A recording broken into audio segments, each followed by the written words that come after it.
Olha, para quem trabalha com esporte, para quem trabalha com futebol, ter a oportunidade de conversar com um técnico da seleção brasileira é realmente um privilégio, Tite. Queria te agradecer aí pelo convite. Obrigado, Marcelo. Um abraço. Legal demais. Minha primeira pergunta é o seguinte: o que o Tite mudou daquele Tite da Rússia para o Tite do Catar? Uau, direto, 4 anos mais velho, um monte de cabelo branco do lado.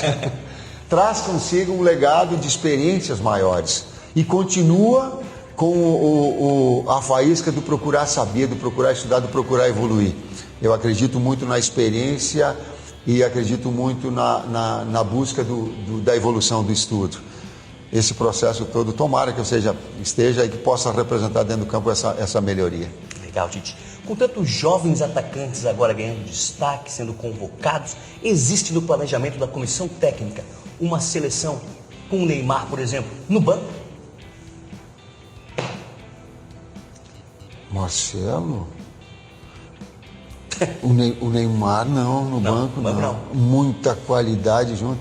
Eu confesso, se eu fosse tu cronista, se eu fosse qualquer um torcedor que deixasse o Neymar no banco, eu estou falando em condições normais, ele estando fisicamente bem, ele estando jogando no seu clube, não tem condição. Não tem. Pela grande qualidade, pelo extraordinário atleta que não tem. Legal. Tite, tivemos o sorteio da Copa, já passaram alguns meses, os adversários já passaram alguns meses. O que era surpresa lá no sorteio, hoje já está totalmente estudados aí os adversários, Sérvia, Suíça, Camarões? Esse acompanhamento a gente tem. E a gente tem uma comissão técnica para as pessoas que estão envolvidas, que a gente delega, e eu delego responsabilidades e funções. E uma delas são esse acompanhamento das equipes adversárias, porque eu não tenho humanamente a capacidade nem a competência para fazer a administração de todos esses fatores. Então uma comissão técnica é justamente ter isso. O que eu fico atento agora? A performance individual dos atletas nos seus clubes, acompanhamento de jogos importantes. Nós estamos conversando aqui, eu estava falando com o Sequini, nós assistimos o Fluminense Internacional ontem. Então, esse acompanhamento dos grandes jogos e dessas percepções, de nós treinarmos o nosso olho também. E te confesso, ontem no jogo nós éramos os técnicos do Inter e do Fluminense também, fazendo os nossos comentários, imaginando situações, vendo aquilo que poderia acontecer no jogo, interpretando as estratégias das equipes, faz parte dessa preparação minha. E deixando essa parte também de acompanhamento das outras seleções por parte da comissão técnica, por parte do Kleber, por parte do Matheus, do César, enfim, para que a gente delegue e tenha aí profundidade nas nossas análises. Vocês chegaram em conclusão, qual que é a maior encrenca desses 3 adversários?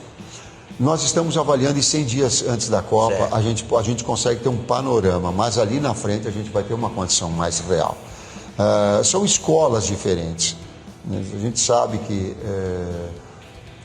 a Suíça é uma equipe mais fechada, mais de contra-ataque, mais posicional, de mais contato físico, né? Diferentemente de Camarões, que é uma equipe mais intensa e de força e de transição, diferentemente da Sérvia, que é uma equipe que propõe mais jogo, que gosta de jogar, que vai jogar contra Portugal, lá em Portugal, e faz uma marcação alta. Quer dizer, são características dos estilos das seleções de cada país. Professor, você declarou anteriormente que, independente do resultado da Copa, talvez deixaria a seleção, né? Ainda existe esse pensamento? Podemos torcer para o senhor ficar? Ou de repente uma Europa? Quer novos desafios, novos caminhos? Talvez deixaria não. Definitivamente eu vou deixar. Porque esse é um processo de maturidade. Entendi. E que existem outros profissionais para seguir. E que esse agora, um legado que foi dado, me permite agora desenvolver um ciclo inteiro de trabalho. Mas também que existem outros desafios, e aqui também um local, não sou dono e não me apego ao cargo, quero fazer o melhor trabalho possível, mas também com maturidade. E para deixar um legado aqui para os outros profissionais que possam vir, também desenvolver um bom trabalho. Legal. Florianópolis tem uma ligação com alguns jogadores que andaram no seu radar, no radar da seleção. Um deles, Roberto Firmino, do Figueirense, e 2 que foram formados ali pelo Avaí, o Gabriel, zagueiro, e o Rafinha, atacante. Como é que eles estão na tua lista aí? Assim como um legado e importante com diversas equipes, eu trago a Chapecoense com o trabalho do Gilmar, na ascensão do Gilmar Dalpozo, extraordinário. O Felipe Luiz, que é um jogador que teve na Copa do Mundo com nível pessoal e profissional vai ser técnico, o Pará vai ser técnico, pela grande capacidade, pela capacidade de estudar, também associado à sua integridade moral. Firmino com Tomás, integrante da comissão técnica, obrigado Vini, que cresceu pra caramba. Essa é uma das referências nossas de evolução de 2018 para 2022. Legal.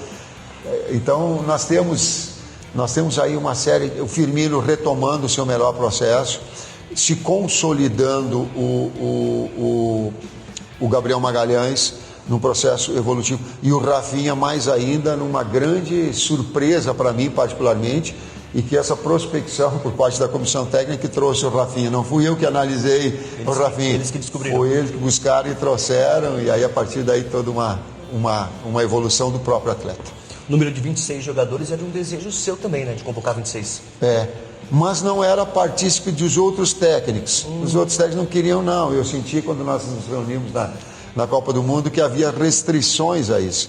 E foi colocado legal. Democraticamente foi colocado de 23 a 26. Que os profissionais que escolham. Para mim interessante, porque há uma geração nova surgindo e consegue mesclar alguns atletas mais experientes com alguns atletas mais jovens.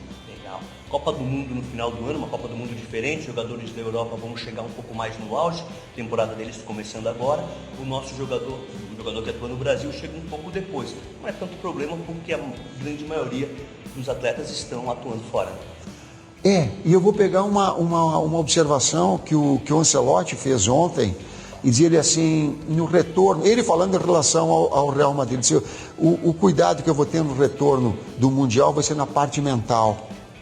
E eu digo assim, sim, esse aspecto ele é fundamental, porque primeiro se joga futebol com a cabeça, o teu corpo vai reagir ao teu estímulo. Então, os atletas europeus eles vão estar menos pressionados, porque não vão estar nas finais das grandes competições. E isso é um fator importante. Assim como o aspecto físico, em melhores condições na sua teoria. Diferentemente dos nacionais, onde tanto no aspecto físico quanto no aspecto mental a exigência vai estar muito forte. Consequentemente o desgaste também. Professor, ainda existe aquele entendimento que o atleta europeu ele conhece mais de tática, é mais disciplinado que o atleta brasileiro, ou isso está mudando? Está mudando e é um pouquinho do complexo de vira-lata. Né? Nós temos grandes profissionais aqui. Se nós pegarmos na América do Sul, os últimos 5 campeões mundiais, eles são todos técnicos brasileiros. Me corrija se eu esteja errado. Vamos pegar a seleção, o último título, Filipão, anteriormente, título por seleção, Parreira, os dois da seleção. Por clubes, eu no Corinthians, 2012, o último título, Abel no Internacional, campeão mundial, 2008, 2006, e Paulo Autuori, 2005. Então, se tu pegar, em termos sul-americanos, nós temos 5 representantes importantes que te trazem esse componente. Hoje nós temos a CBF Academy, onde tu pode aperfeiçoar ex-atletas que têm a experiência, e a experiência ela é importante, com o estudo, para analisar, para passar para quem está nos assistindo, aquilo que verdadeiramente acontece, e não um jogo imaginário. O jogo tático é um jogo real, é um jogo que dá para enxergar. Então, essas evoluções, elas acontecem cada vez mais. E o atleta hoje, nessa nova geração, nessa geração Z, ele quer saber o porquê o não daqui e porquê o sim daqui. Por que o melhor? Por que aqui com esse comportamento eu vou ser melhor?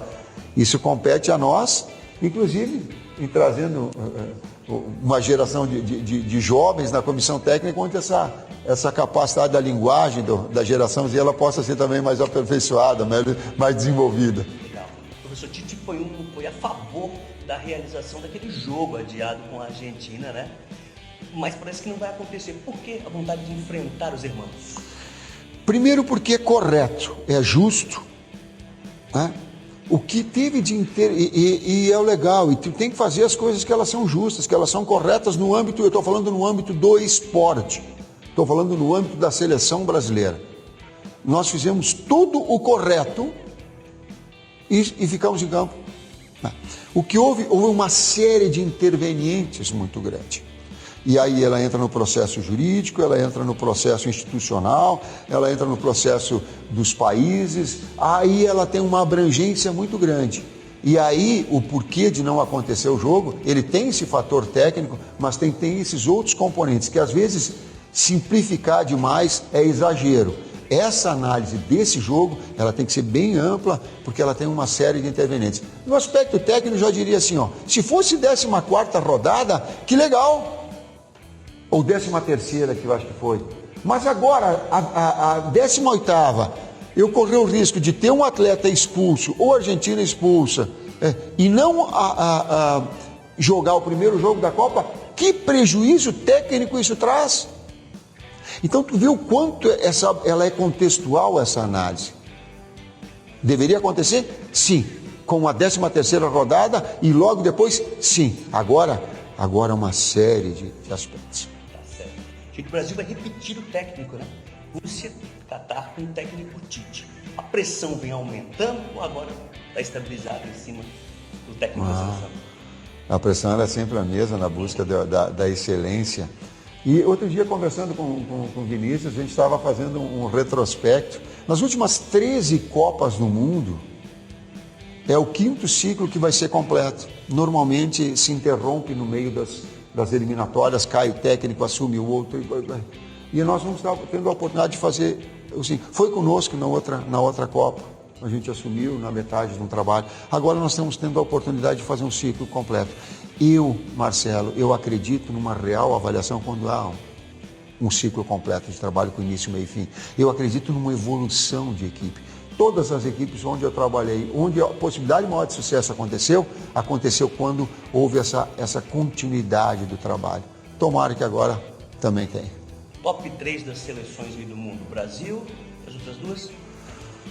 É bom. Brasil, França. E aí a gente começa, não dá para deixar fora uma reformulação de Alemanha e Inglaterra, não dá para deixar fora uma Bélgica que fica com uma qualidade técnica extraordinária, a Argentina que vem fazendo uma grande campanha também,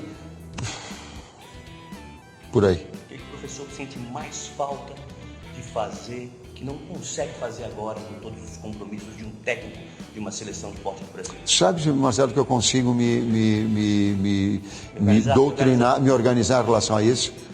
Não tem saída em demasia.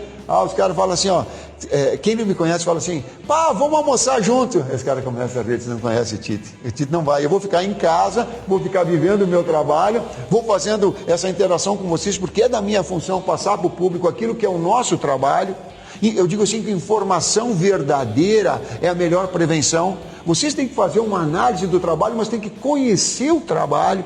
Nós temos que ter a responsabilidade de passar para o público esse trabalho e a partir daí façam exerça a sua opinião. Então eu elenco esses aspectos importantes agora para ficar voltado a eles e ficar em paz. Claro que eu tenho o meu livro, claro que eu tenho as minhas orações, claro que eu tenho a minha espiritualidade. E claro que eu tenho o meu café que me acompanha também quando o chimarrão não está juntos também.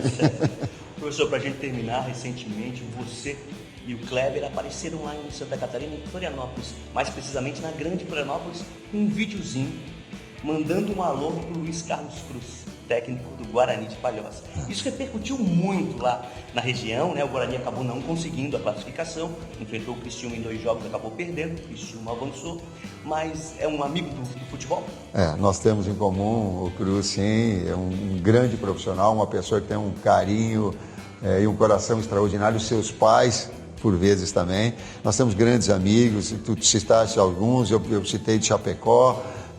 Eu enfrentei a equipe do Xaxim, Xanxerê, quando eu vinha com Caxias enfrentava as equipes dali, então tem toda, Marcílio Dias, tem toda uma história da minha formação também enquanto atleta que eu trago como legado. E desses amigos todos, pode estar que a gente vai, de alguma forma, vai querer estar representando bem Santa Catarina.